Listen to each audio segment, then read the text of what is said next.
जय हिंद दोस्तों, मैं शिवम गुप्ता स्वागत करता हूं आपका अपने परिवार रोजगार पर। उम्मीद करता हूं आप सभी अच्छे होंगे, बेहतरीन होंगे, जिंदाबाद होंगे, एकदम शानदार होंगे। एक बार आप सभी प्यारे साथी बताएंगे आप सभी कैसे हैं। Very very very good afternoon, Radhe Radhe, जय श्री कृष्णा, जय हिंद, जय मां सरस्वती। सभी दोस्तों को सभी प्यारे साथी क्लास से जुड़ जाएंगे, बताएंगे आप सभी कैसे हैं और क्या मेरी वॉइस वीडियो आप सभी तक प्रॉपर तरह से पहुंच पा रही है या नहीं। एक बार सभी दोस्त मुझे कंफर्म कर देंगे, फिर शुरू करते हैं हम अपनी एक शानदार, एक बेहतरीन, एक लाजवाब क्लास को, जो कि रहने वाली है आपकी ईमेल का पार्ट 4। और अपनी इस क्लास में हम अपने इस टॉपिक को भी फिनिश कर रहे होंगे, प्लस इससे संबंधित जो भी अच्छे अच्छे क्वेश्चन बन सकते हैं, सरल क्वेश्चन नहीं, अच्छे लेवल के क्वेश्चन, वो मैं आपको आज की क्लास में करा रहा हूँ। क्योंकि अगर आपने उन क्वेश्चन को कर लिया तो फिर सरल क्वेश्चन को तो आप बहुत प्यार से कर ही लोगे। बिल्कुल निकिता जी हैं, अर्चना जी हैं, राजकरण है, चुलबुल हैं, शोभा है, अंकित यादव, नेहा, अंजय, अमन, बहुत बढ़िया, कृति, गुड़िया, निक्की, मोनू, सोनम, दीपक, निशा, बहुत बढ़िया, मंदावा, शिव, चुन्नू बाबू, बहुत बढ़िया जी, चुन्नू जी भी जुड़े हुए हैं।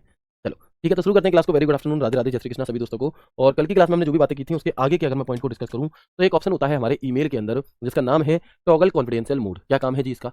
ठीक है, क्या काम है इसका? तो आप देखेंगे कि कॉन्फिडेंशियल मोड का प्रयोग ईमेल भेजने के दौरान संवेदनशील जानकारी की सुरक्षा के लिए किया जाता है। यह सुविधा प्राप्तकर्ता को ईमेल को आगे बढ़ाने, कॉपी करने, डाउनलोड करने या प्रिंट करने से क्या है, रोकती है। कई बार हम ऐसे मेल भेज रहे होते हैं सामने वाले को कि मैं नहीं चाहता कि उस मेल का कोई स्क्रीनशॉट ले सके, मैं नहीं चाहता कि उस मेल को कोई और फॉरवर्ड कर सके, मैं नहीं चाहता कि उस मैसेज को कोई सेव कर सके। जैसे आप लोगों ने देखा होगा कि जब आप व्हाट्सएप पर कोई फोटो भेजते हैं तो हिडन फोटो सेंड होता है जी। अगर आप वैसा फोटो भेजोगे तो सामने वाला सिर्फ देख सकता है, उसे ना तो स्क्रीनशॉट ले सकता है, ना डाउनलोड कर सकता, भेज सकता। यानी कि प्राइवेसी को क्या रखते हुए, आपका ध्यान में रखते हुए। तो बिल्कुल वैसे ही एक ऑप्शन हमारा मेल के पास भी होता है, टॉगल कॉन्फिडेंशियल मोड। तो इसका प्रयोग इसलिए किया जाएगा कि यह सुविधा प्राप्तकर्ता को ईमेल को आगे बढ़ाने यानी कि फॉरवर्ड करने, ठीक है, कॉपी करने, डाउनलोड करने या प्रिंट करने से रोकती है। इसमें संदेश के लिए एक सीमित तिथि भी होती है, एक लिमिटेशन टाइम होता है, और इसमें पासकोड के माध्यम से भी इसे सुरक्षित किया जा सकता है। जैसे कि जब तक उसमें पासवर्ड नहीं डालोगे तब तक वो आपका ओपन नहीं होगा। ठीक है, तो ये चीजें जितनी भी आपने देखी होंगी, जब हमारे पास बैंक की तरफ से कोई मेल आता है तो या स्टेटमेंट आता है तो हर कोई नहीं खोल सकता, उसे वही व्यक्ति खोल सकता है जिसकी वो मेल है और उसमें उससे कुछ पासवर्ड मांगता है, उसके लेटर के थ्रू के 4 अक्षर, उसकी कस्टमर आईडी, कुछ भी हो सकता है। ठीक है, तो इस प्रकार से आपका ये टॉगल कॉन्फिडेंशियल मोड के जरिए वो मेल भेजे जाते हैं, आप लोगों ने देखे होंगे। इसके बाद अगर मैं बात करता हूं अटैचमेंट की, किसकी?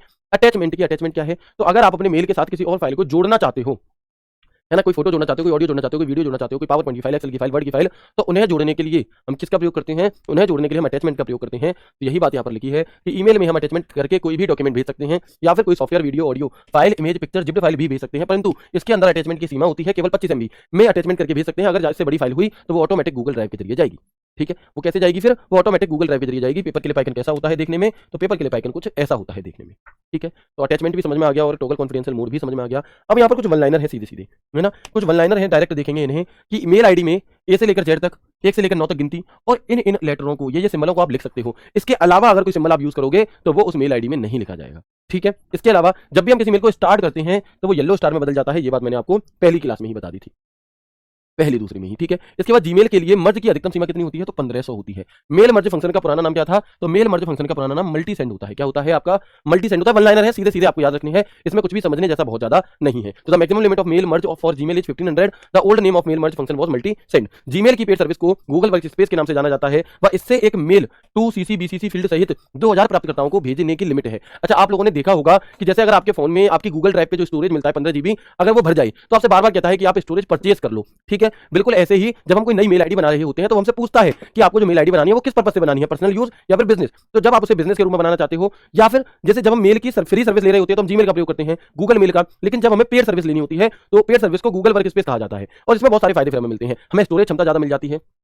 ठीक है, हमें स्टोरेज क्षमता ज्यादा मिल जाती है। इसके बाद आप देखेंगे, इसके अलावा जब हम बात करते हैं आपसे किस चीज की, जीमेल की पेड सर्विस की, तो जब आप नॉर्मली अगर किसी से कॉल करोगे, जब आप गूगल मीट कर रहे होते हो तो वो गूगल मीट 60 मिनट तक चलती है, उससे ज्यादा नहीं, लेकिन यहाँ पर आप ज्यादा समय तक चला सकते हो। वैसे आप फ्री वाले में एक दिन में 500 मेल भेज रहे हो, इसके वर्क स्पेस के जरिए आप एक दिन में 2000 मेल तक भेज सकते हो। तो ये सभी सुविधाएं किसकी हैं? हमारी गूगल वर्क स्पेस की हैं। और गूगल वर्क स्पेस क्या है? तो जीमेल की ही पेड सर्विस, जीमेल की ही पेड सर्विस को गूगल वर्क स्पेस कहा जाता है। नॉर्मल जिंदगी में आप और हम इसका यूज नहीं करते, जो बिजनेस जैसे आप RW है तो यहाँ पर गूगल वर्क स्पेस का यूज हम करते हैं, क्योंकि भैया हमें मेल ज्यादा लोगों को भेजने हो सकते हैं, हमें जूम मीट में ज्यादा बच्चे जुड़ने हो सकते हैं, तो इस वजह से।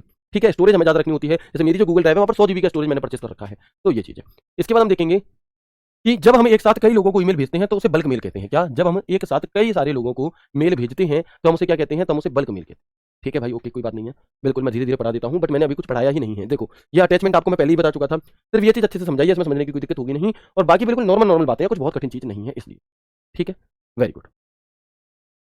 ठीक है, आगे बढ़े तो हम देखेंगे जब ईमेल भेजा जाता है तो वह टुकड़ों में टूट जाता है और इसे पैकेट्स कहते हैं। इसी बात को क्या कहते हैं? पैकेट्स कहा जाता है कि जो मेल है हमारा, जब उसे भेजा जाता है तो क्या होगा आपका, वो छोटे छोटे पैकेट्स में तोड़ दिया जाता है, तब वो आपका सेंड होता है। ठीक है, तो जो छोटे छोटे टुकड़ों में तोड़ा जाता है उसे हम क्या कहते हैं? उसे हम पैकेट्स कहते हैं। इसके अलावा 30 अगस्त सन 1982 को अमेरिका है ना। 30 अगस्त 1982 को अमेरिका की सरकार ने भारतीय मूल के सिवा यादरोई को ईमेल के लिए पहला कॉपीराइट प्रदान किया व आधिकारिक तौर पर ईमेल के आविष्कारक के रूप में इन्हें मान्यता दी। इन्होंने ईमेल के रूल्स और प्रोटोकॉल पर काम किया व मेल के मौजूदा स्वरूप को भी इन्होंने ही तैयार किया। इनने क्या तैयार आपका, तो वो किया हमारा यहाँ पर किसने बताएंगे, अमेरिकी सरकार ने इनका एक्सेप्ट किया था सिवा यादरोई, यानी कि सिवा यादरोई जी ने जो मेल का फॉर्मेट बनाया था, जो रूल्स प्रोटोकॉल्स बनाए थे, उन्हें सन 1982 में अमेरिका सुरक्षा विभाग ने क्या कर लिया, एक्सेप्ट कर लिया और उन्होंने कहा कि हाँ हम ये मानते हैं कि तुमने भी बहुत अच्छा काम किया ईमेल पर, इसलिए तुम्हें भी फादर ऑफ ईमेल के रूप में जाना जाएगा। इसलिए आपने देखा होगा कई बार विवाद उठता है कि फादर ऑफ ईमेल रे टॉमिल्सन है या फिर सिवा यादरोई है, तो दोनों ही है। अगर आपसे नॉर्मली पूछेगा कौन है तो आपको फर्स्ट चॉइस रे टॉमिल्सन ही देनी है, लेकिन अगर रे टॉमिल्सन ऑप्शन में ही मौजूद नहीं होगा तो आपका उत्तर अपने आप ही क्या हो जाएगा, अपने आप ही सिवा यादरोई में कन्वर्ट हो जाएगा। आज के जो ईमेल होते हैं वो किस पर आधारित होते हैं, system store and forward model पर आधारित होते हैं। हाँ ठीक है, तो क्या होते हैं आपके आज के जो ईमेल है वो system store and forward model पर आधारित होते हैं। इसके बाद अगर हम देखें, आपको बस एक मेल सर्वर या वेबसाइट वेब मेल इंटरफेस को कनेक्ट करने की आवश्यकता है, जिसके बाद आप कहीं से भी किसी को भी मेल सेंड और रिसीव कर सकते हैं। ठीक है जी, चलो इसके बाद ईमेल से माध्यम जितने भी मेल भेजे जाते हैं उन्हें सिक्योरिटी के फॉर्म में अस्काई कोड में बदल दिया जाता है।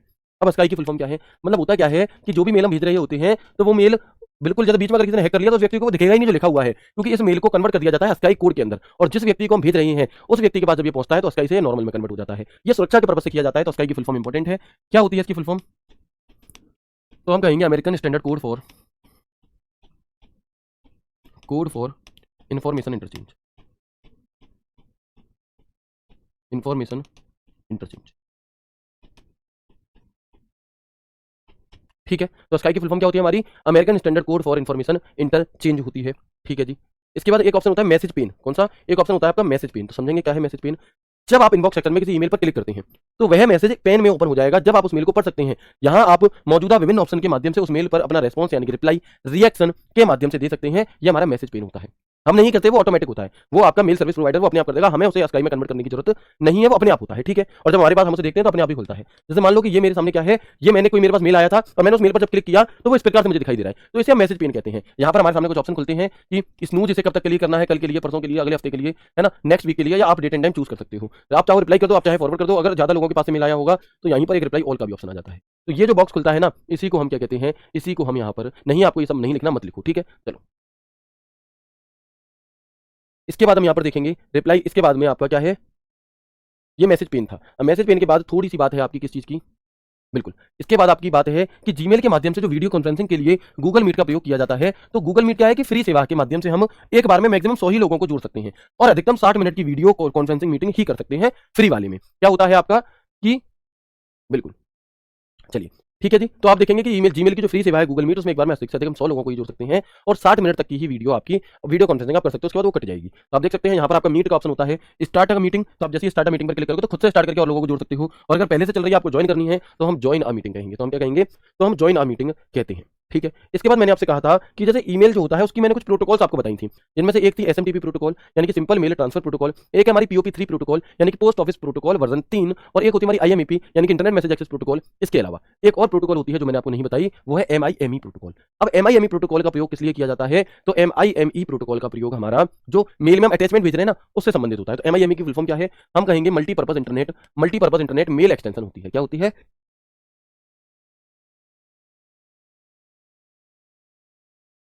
तो हम कहेंगे कि मल्टीपर्पज इंटरनेट मेल एक्सटेंशन होती है, और अटैचमेंट यानी कि टेक्स्ट या फिर non text audio video file JPG आदि के लिए हम एमआईएमई प्रोटोकॉल का प्रयोग करते हैं। तो अगर आपसे पूछा जाएगा कि एमआईएमई प्रोटोकॉल का प्रयोग किस लिए किया जाता है, तो मेल में जो अटैचमेंट जोड़ते हैं उसके लिए किया जाता है।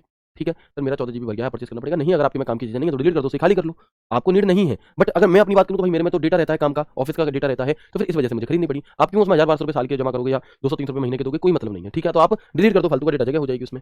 चलो, अब कई बार हालांकि पोर्ट नंबर का टॉपिक मैं आपको अलग से भी पढ़ाऊंगा, बट सिंपली आपसे ऐसे पूछा जाता है कि बताओ एसएमटीपी का पोर्ट नंबर कितना है, तो वो हमारा 25 होता है। पीओपी का पोर्ट नंबर कितना होता है, 110 होता है। आईएमएपी का पोर्ट नंबर कितना होता है, 143 होता है। और एमआईएमई का पोर्ट नंबर कितना होता है, तो नहीं होता। बिल्कुल, और एमआईएमई क्या है हमारा, तो नो पोर्ट नंबर, कोई पोर्ट नंबर नहीं होता। ठीक है, चलो इसके बाद हमारा, अगर मैं ईमेल की लिमिट की बात करूं, जो मैंने आपको बताया था कि गूगल हमें मानक गूगल मेल खाते के साथ प्रतिदिन 500 ईमेल भुगतान किए जाने की हमें सुविधा देता है, जबकि गूगल वर्कस्पेस खाते के साथ हम प्रतिदिन 2000 मेल भेज सकते हैं। जीमेल की free service standard Gmail account होता है, और जीमेल की अगर पेड सर्विस आपको चाहिए तो आपको गूगल वर्कस्पेस पर काम करना होगा। लो भैया मैं साइड हो गया। ठीक है, चलो, तो जो जीमेल की फ्री सर्विस है उसे हम क्या कहते हैं, जीमेल अकाउंट कहते हैं नॉर्मली, और जो जीमेल की पेड सर्विस है उसे हम गूगल वर्क स्पेस कह रहे होते हैं, उसे हम क्या कहते हैं, उसे हम गूगल वर्क स्पेस कहते हैं। ठीक है जी, चलो इसके बाद अंडू मेल।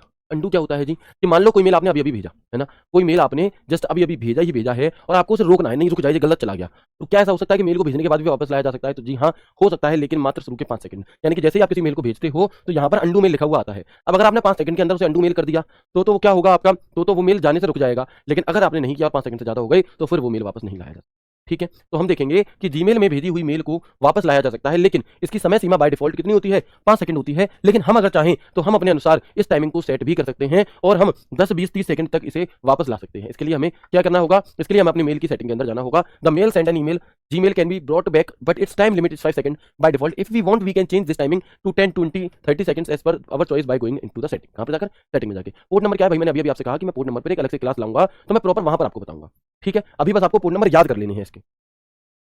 इसके बाद ईमेल आईडी क्रिएट करते समय हमसे 3 ऑप्शन पूछता है, for personal use, for my child या माय बिजनेस। तो अगर आपसे पूछे कि जब हम किसी मेल आईडी को बना रहे होते हैं, तो हमसे कौन कौन से 3 विकल्प देता है हमें, तो for my personal use, for my children, या फिर आप चाइल्ड, या फिर आपसे कहेगा फॉर योर बिजनेस यूज, ठीक है। जब आप बिजनेस यूज में बनाओगे फॉर वर्क और बिजनेस, तो फिर आपसे वहां पर लोकेशन, जैसे आपने देखा होगा नॉर्मली अगर आप किसी दुकान को सर्च करते हो तो उसकी लोकेशन, उसका फोन नंबर, उसकी फोटोज आ जाते हैं। तो अगर इस प्रकार से आप अपनी दुकान को ऑनलाइन दिखाना चाहते हो तो फिर आपको जो मेल आईडी है वो गूगल, वो इसमें फॉर माय बिजनेस के नाम से बनानी होगी, ठीक ठीक है। चलो, इसके बाद मेल आईडी बनाते समय फर्स्ट नेम भरना जरूरी होता है, जबकि लास्ट नेम भरना वैकल्पिक है। While creating a mail ID, filling in the first name is mandatory, whereas filling in the last name is optional. आप चाहें तो लास्ट नेम नहीं भी भरेंगे, कोई दिक्कत नहीं आएगी। मेल आईडी बनाते समय डेट ऑफ बर्थ, पहले मंथ मांगता है, फिर डे मांगता है और फिर साल मांगता है आपसे, ठीक है। मेल आईडी का पासवर्ड कम से कम 8 कैरेक्टर का होना चाहिए। अगर आपसे पूछे कि किसी मेल आईडी का जो पासवर्ड है वो कम से कम कितना होना चाहिए, तो वो हमारा कम से कम 8 कैरेक्टर का होना चाहिए। यदि आप अपनी मेल आईडी का पासवर्ड भूल जाते हैं तो आपको क्या करना होगा, तो आपको फॉरगॉट पासवर्ड का यूज करना होगा। अब ये कुछ ऐसी छोटी छोटी बातें हैं जो आपको नहीं पढ़नी, मतलब आप ऑलरेडी जानते हो, इसीलिए ये टॉपिक मैंने कहा कि मेल का टॉपिक काफी सरल है, कि काफी चीजें आप जानते हो, ठीक है। हमने टेलीग्राम ग्रुप में डाउट पूछा है, उसमें कोई जवाब क्यों नहीं दे रहे हैं सर आप, इसमें पूछे तो भी कोई जवाब नहीं, बात तो बिल्कुल सही है। बहन मेरी टेलीग्राम ग्रुप पे रोज 500 से प्लस मैसेज आते हैं, तभी मैसेज नहीं देखे जा सकते। इसके लिए एक सॉल्यूशन होता है कि जब भी आप जिस भी टीचर से आपको सवाल पूछना है तो सवाल को लिखने के बाद आप ऐसे एट बनाओ और मेरे नाम के 3 अक्षर लिखो। जैसे ही लिखोगे तो यहाँ पर ऊपर मेरी फोटो, मेरी पूरी आईडी में आ जाएगी, उस पर टिक करके से मेंशन कर दो। तो जैसे ही आप इसे मेंशन करोगे तो फिर ऐसे करके आपकी आईडी यहाँ पे दिखेगी आपको, तब ही मुझे पता चल पाएगा कि आपने मुझसे कोई सवाल पूछा है, अन्यथा मुझे पता ही नहीं चलेगा कि आपने कोई सवाल पूछा है। मैंने आज सुबह ही टेलीग्राम के सारे मैसेज देखे हैं, बट हम सारे मैसेज नहीं देख सकते, 500 मैसेज तो नहीं देख सकते ऐसे, लेकिन जितने टैग हमें किए होते हैं वो टैग हम देख लेते हैं और उसके अकॉर्डिंग हम जवाब दे देते हैं। तो आपने टैग नहीं किया होगा या किया है तो कई बार ऐसा होता है किसी और से हमको कर दिया होगा धोखे से, तो वो अगर आप ठीक से करोगे तो रिप्लाई जरूर मिले, ठीक है। चलो, इसके बाद हम यहाँ पर देखते हैं ईमेल सर्विस प्रोवाइडर कि कौन कौन सी कंपनियां ऐसी हैं जो हमें ईमेल भेजने की सुविधा देती हैं। क्या देती हैं, जो हमें ईमेल भेजने की सुविधा देती हैं। तो आप देखेंगे Gmail, Outlook mail, Zoho mail, ये वही आउटलुक है जैसे एमएस ऑफिस ने, यानी कि जैसे माइक्रोसॉफ्ट कंपनी ने खरीद लिया। तो किससे खरीदा, तो सबीर भाटिया से खरीदा, माइक्रोसॉफ्ट। आउटलुक, याहू मेल, आई क्लाउड, टूटा नोटा, थंडरबर्ड, प्रोटॉन मेल, ये हमारे सभी के सभी मेल सर्विस प्रोवाइडर हैं। क्या है, ये हमारे सभी के सभी ईमेल सर्विस प्रोवाइडर होते हैं जो हमें ईमेल की सुविधा प्रदान कर रहे होते हैं, ठीक है। तो प्लीज एक बार मुझे यस करके बता देंगे यहाँ तक की सभी चीजें क्लियर हैं, है ना। जल्दी से बताएंगे एक बार मुझे कि क्या यहाँ तक की सभी चीजें क्लियर हैं आपको, फिर हम आगे बढ़ेंगे।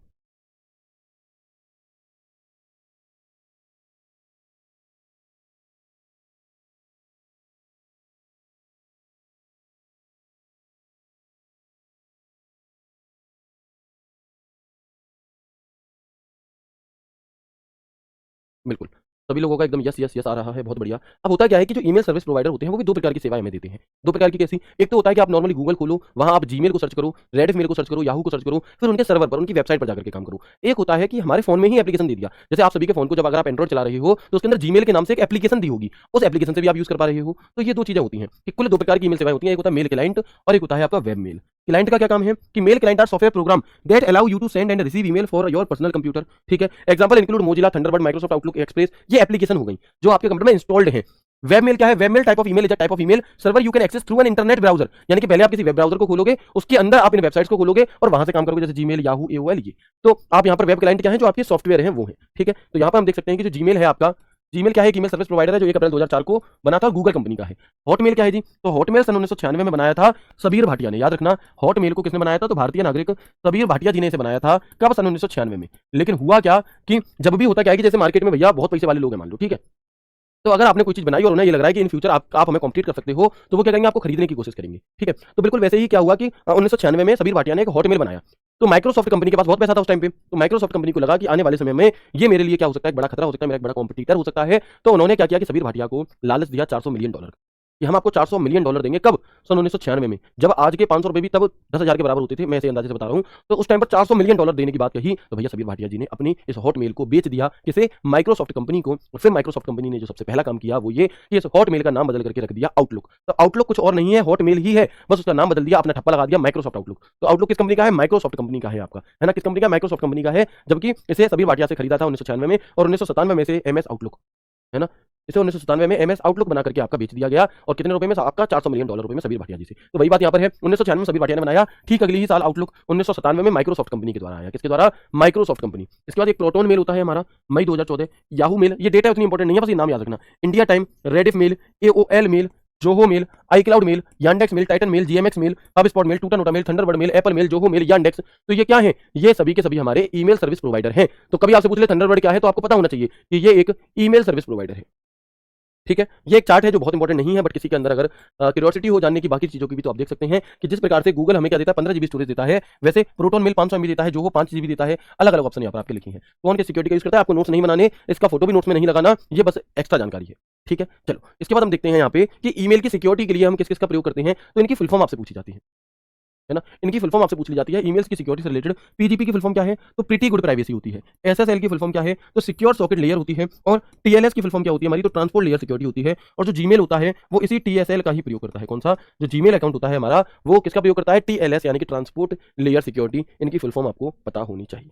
ठीक है, अभी जस्ट हम क्वेश्चन की तरफ चलने वाले हैं। एक ऑप्शन आप देखेंगे ईमेल बॉम्बिंग।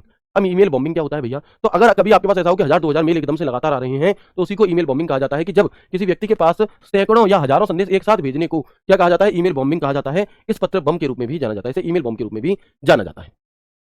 इसके बाद एक आखिरी चीज हमारी इस ईमेल के टॉपिक से बचती है, जिसका नाम है फिशिंग। फिशिंग क्या होता है जी? तो फिशिंग एक प्रकार का क्या है, जैसे हम कह सकते हैं कि थ्रेट है, यानी कि एक ऑनलाइन घोटाला है, जिसके जरिए उपभोक्ता को एक ईमेल भेजकर टारगेट करता है जो एक फेमस सोर्स से आता है। ईमेल, फोन या टेक्स्ट मैसेज की सहायता से संवेदनशील जानकारी या डेटा को बुरी नीयत से प्राप्त करने की प्रयास को फिशिंग कहते हैं। मतलब दोबारा समझो पूरा फिशिंग क्या है। तो आपके पास एक ऐसा मेल आएगा जो आपको ऐसा लगेगा कि ये किसी ऑथेंटिक कंपनी से भेजा गया है। आप उस पर क्लिक करोगे, उसे खोलोगे, उसमें कोई अटैचमेंट दी होगी। अगर आपने वो डाउनलोड कर लिया, किसी दिए हुए लिंक पर क्लिक कर दिया, तो आपकी जानकारी कंप्यूटर की सभी उस व्यक्ति के पास पहुंच जाएगी। तो इस प्रकार की जो आपकी फ्रॉड होते हैं वो क्या है? उसे हम ईमेल फिशिंग कहते हैं। तो crime frauds related to email are called email spoofing.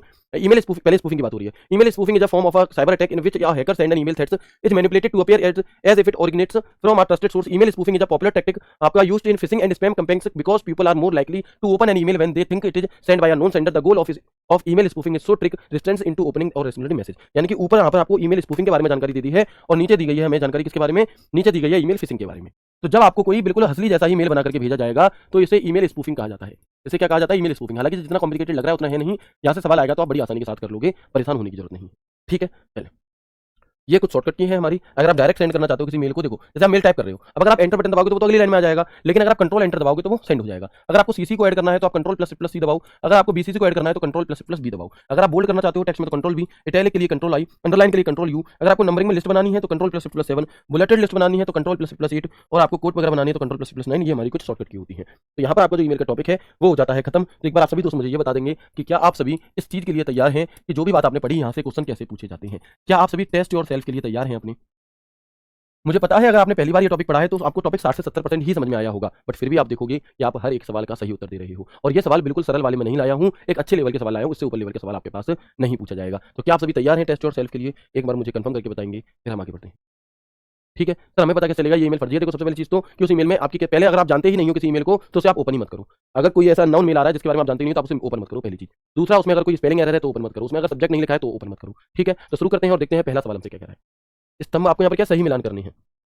तो जीमेल क्या चीज़ है जी? जीमेल क्या है? हम कहेंगे जीमेल एक ईमेल है, यानी कि उत्तर वो होगा जिसमें ई का दूसरा हो। तो ना तो इसमें है ना इसमें है, दो ऑप्शन एलिमिनेट हो गए। अब आंसर इन दोनों में से कोई एक होगा। पहले का तीसरा होगा क्योंकि यहाँ लिखा है दोनों में ही, तो ये हो गया। इसके बाद फ्लिपकार्ट क्या है? एक ऑनलाइन शॉपिंग प्लेटफॉर्म है, तो दूसरे का 4 होना चाहिए, जबकि यहाँ पर दूसरे का 5 दिया है, तो ये गलत हो जाएगा। और उत्तर क्या बचेगा हमारा? इसका बी बचेगा। तो उत्तर क्या हो गया? पहले का बी। हमने पूरी जानकारी लगाई नहीं है, फिर भी हमारा उत्तर पहले का क्या हो गया? आपका बी हो चुका है। तो आप देख सकते हो आजकल एग्जामिनर क्या कर रहा है, अगर उसे पेपर को थोड़ा कठिन बनाना है, चलो अगर अगर एग्जामिनर को क्या करना है कि पेपर को थोड़ा कठिन बनाना है, तो वो एक सवाल ना पूछ करके वो ऐसे 4-5 चीजों की जानकारी आपसे मांगेगा। लेकिन इन सवालों को हम कैसे करते हैं? ऑप्शन एलिमिनेशन ट्रिक के जरिए कर रहे होते हैं। ठीक है, इसका सही उत्तर हो गया सभी का। बता दो जल्दी से, ये इसका इंग्लिश वर्जन है। जो बच्चे इंग्लिश वाले हैं देख सकते हैं कि consider column A and column 2। तो बिंग क्या है? Bing is a search engine, Flipkart is online shopping platform, Facebook is a social networking website, Google Chrome is a web browser, और जीमेल इज अ ईमेल। तो क्या हो जाएगा हमारा answer? Option B हो जाएगा। अब अगला सवाल ध्यान से पढ़ो और उत्तर बताओ। अगले सवाल को ध्यान से पढ़ो और इसका उत्तर मुझे आप लोगों से चाहिए, बताएंगे।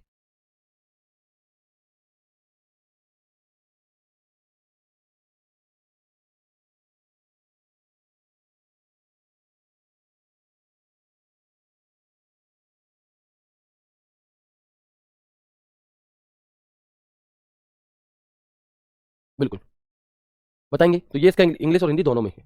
सर कंप्यूटर के एमसीक्यू भी हिंदी में कराएंगे भैया, हिंदी इंग्लिश दोनों है, कहाँ आपको हिंदी दिख रही है, बाइलिंगुअल है, देखो आप। ठीक है। तो which of the following statement is are true, निम्नलिखित में से कौन सा कथन सत्य है। जब आप ट्रेस फोल्डर से ईमेल हटा देते हैं तो क्या वो सामग्री स्थायी रूप से हट जाती है, यानी कि when you deleted an email from the trash folder the contents will be deleted permanently. जी बिल्कुल सही बात है ये, कि अगर अगर आपने ट्रेस फोल्डर से भी हटा दिया तो हमेशा के लिए हट गया। ठीक है। आपकी व्हाइट लिस्ट, ब्लैक लिस्ट नहीं, व्हाइट लिस्ट में भेजेगा ईमेल, इनबॉक्स में आते हैं, व्हाइट लिस्ट तो नॉर्मल लिस्ट होती है तो हाँ, लेकिन जो ब्लैक लिस्ट में भेजे जाते हैं वो स्पैम में जाते हैं, तो ये बात भी सही है, क्योंकि व्हाइट लिस्ट वाले तो इनबॉक्स में ही आएंगे। Emails from sender in your white list always go to your inbox. बिल्कुल, तो पहला भी सही है और दूसरा भी सही है, तो हमारा उत्तर कौन सा हो जाएगा इसमें से, ऑप्शन ए हो जाएगा, both 1 and 2, both 1 and 2 is the right answer. ठीक है। चलो, क्या मैंने ये बात नहीं बताई आपको कि जो ट्रेस फोल्डर है अगर आपने वहां से भी ईमेल को डिलीट कर दिया तो ईमेल परमानेंट डिलीट हो जाएगा, ये बात मैंने बताई है। चलेंगे अगला सवाल देखें।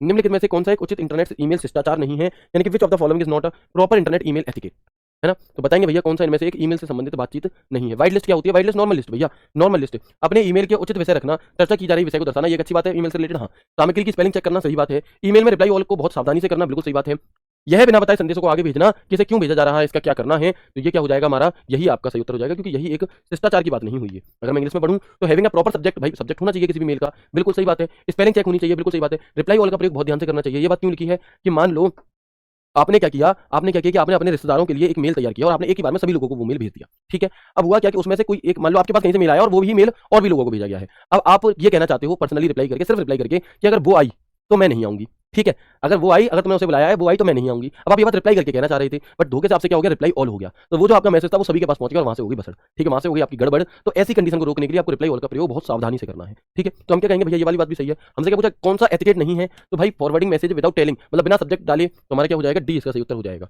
कौन सा हो जाएगा, डी इसका सही उत्तर हो जाएगा। ठीक है। इसके बाद हम देखेंगे अगला question, question number 4, identify the true statement about label in email. Email में लेबल से संबंधित सही को पहचाने, यानी कि 3 गलत है, एक सही होगा। तो लेबल ईमेल को फ्लैग नहीं करते हैं, गलत। लेबल ईमेल का मिलान नहीं करते क्योंकि इनबॉक्स में प्रवाहित होते हैं, गलत। आप एक ईमेल को एकाधिक लेबल लागू नहीं कर सकते, मैंने बताया था कर सकते हैं। बचा क्या, लेबल को ईमेल को एक ही स्थान पर संग्रहित और व्यवस्थित करने की आवश्यकता नहीं होती है, आप प्रत्येक लेबल के अंतर्गत संदेशों की खोज कर सकते हैं। हमारा उत्तर क्या हो जाएगा सवाल का, डी हो जाएगा। ठीक है। क्या हो जाएगा आपका, डी हो जाएगा। क्लियर है। हाँ भाई वही वाला है। ठीक है। चलो, तो समझ में आ गया आपको, जल्दी से बताएंगे। चलिए, इसके बाद अगला सवाल है आपका क्वेश्चन नंबर 5, कि ईमेल के बारे में निम्नलिखित कथनों को पढ़ें और सही विकल्प चुनें, है ना। कथनों को पढ़ें और सही विकल्प चुनें कि यूजर नेम और domain name at the rate चिन्ह द्वारा अलग किए जाते हैं, क्या ये बात सही है या गलत है, मुझे इसका आंसर आप लोगों से चाहिए, बताओ।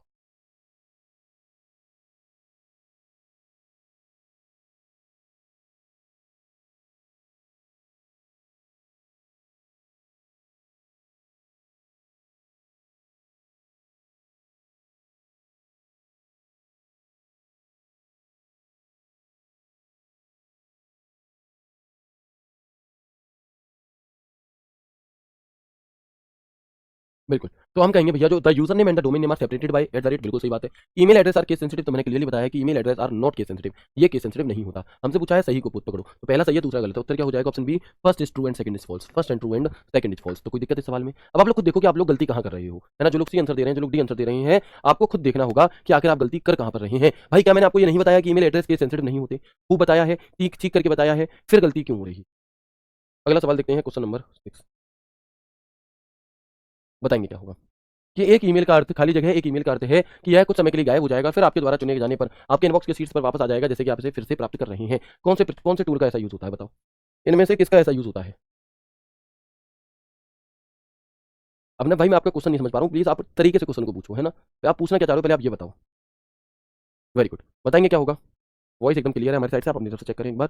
अब इसका उत्तर क्या होगा, क्वेश्चन नंबर 6, ध्यान से पढ़ो, आराम से करो, कोई जल्दबाजी नहीं है, लेकिन गलत नहीं होना चाहिए। आप बताओ, 6 का डी बता रहे हैं, बहुत बढ़िया, है ना। भाई मेरे, एक ईमेल का अर्थ है कि यह कुछ समय के लिए गायब हो जाए, तो मैंने बताया नहीं था कि अलार्म आता बजता है, मैंने आपको बताया था कि जैसे क्रेडिट कार्ड का बिल है तो वो उस समय छुप जाए, उस टाइम चला जाए और बाद में दोबारा से आए, कि बिल्कुल नए तरीके से। तो आंसर क्या होगा, ए होगा, स्नूजिंग। उस टाइम के लिए गायब हो जाएगा लेकिन बाद में दोबारा आएगा, यानी कि हमने उसे कुछ देर के लिए टाल दिया। तो जितने भी डी आंसर कर रहे हैं वो सभी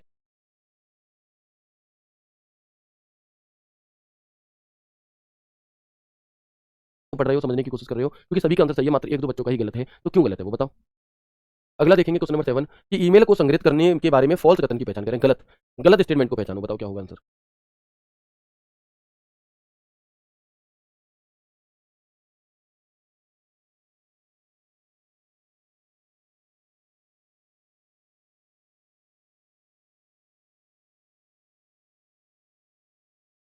क्या कहेंगे हम यहाँ पर बताएंगे। तो ईमेल को संग्रहित करने के बारे में गलत कौन सा है। Archiving remove the message from the inbox, संग्रह करने से संदेश इनबॉक्स दिखने से हट जाता है। संग्रहित संदेशों को खोजा नहीं जा सकता। आर्चिव्ड मैसेजेस को खोला नहीं जा सकता, ढूंढा नहीं जा सकता। लोगों के संबंधित संदेश आपके इनबॉक्स में वापस आ सकते हैं यदि पता सूची में कोई व्यक्ति मूल का उत्तर देता है। या archive puts the message in the all mail area in case you are needed again. तो यहाँ पर गलत कौन सा है कि जो मेल आपने आर्चिव किए हैं उन्हें ढूंढा नहीं जा सकता, तो ये बात गलत है क्योंकि इसे ढूंढा जा सकता है।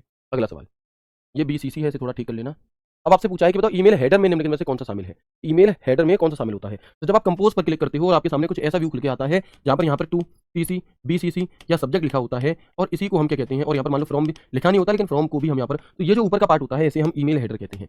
इसे हम ईमेल हेडर कह रहे होते हैं ऊपर वाले पार्ट को, और नीचे जो भी होता है उसे हम ईमेल बॉडी कहते हैं। क्या कहते हैं, इसे हम ईमेल बॉडी कहते हैं। तो आपसे पूछा है कि बताओ इनमें से कौन सा ईमेल हेडर का एक हिस्सा है, कौन सा इनमें से ईमेल हेडर का एक हिस्सा है। तो टू है, सीसी है, बीसीसी है, लेकिन सेव नहीं होता, यानी कि वो आंसर नहीं होगा जिसमें दो हो। तो ये नहीं हो सकता, ये नहीं हो सकता, ये नहीं हो सकता। आंसर कौन सा होगा, डी, क्योंकि टू सीसी बीसीसी ये तीनों ही चीजें हमारी ईमेल हेडर का हिस्सा होती हैं। ठीक है, अगला सवाल है आपका, देखेंगे क्वेश्चन नंबर 9। क्वेश्चन नंबर 9 को देखिएगा कि आपको ईमेल पढ़ना या भेजना समाप्त करने वाले लॉग आउट साइन आउट पर क्लिक करना चाहिए। ईमेल के संबंध में बीसीसी संक्षिप्त का ब्लैक कार्बन कॉपी होती है। क्या बीसीसी की फुल फॉर्म ये होती है, आप कहेंगे नहीं। तो यहाँ पर हमसे क्या पूछा, कौन सा गलत है। तो दूसरा ही गलत है, पहला तो सही है कि अगर आप किसी दूसरे के कंप्यूटर पर काम कर रहे हो या नॉर्मली, तो अपने मेल को भेजो और उसे साइन आउट कर दो जिससे कि कोई और व्यक्ति उसे ना देख पाए। ठीक है, चलिए ये इसका इंग्लिश वर्जन है, देख लेंगे कि which of the following statement is are incorrect. You should click to log out या sign out after you have finish, अपना काम करने के बाद। और in relation to email the abbreviation of BCC black carbon copy, जी नहीं, black नहीं होगा, ब्लाइंड होगा।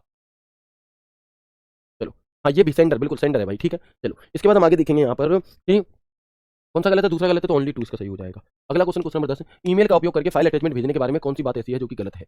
कौन सा कथन ऐसा है जो कि गलत है। तो वर्ड डॉक्यूमेंट और एक स्प्रेडशीट फाइल को एक ईमेल में अटैचमेंट के रूप में नहीं भेजा जा सकता, यही बात गलत है क्योंकि भेजा जा सकता है। ठीक है, आगे इंग्लिश वर्जन देख लो इसका। अब word document and spreadsheet file can not be send as attachment an email, भैया भेजी जा सकती है, तो यही बात क्या हो गई हमारी, गलत हो गई।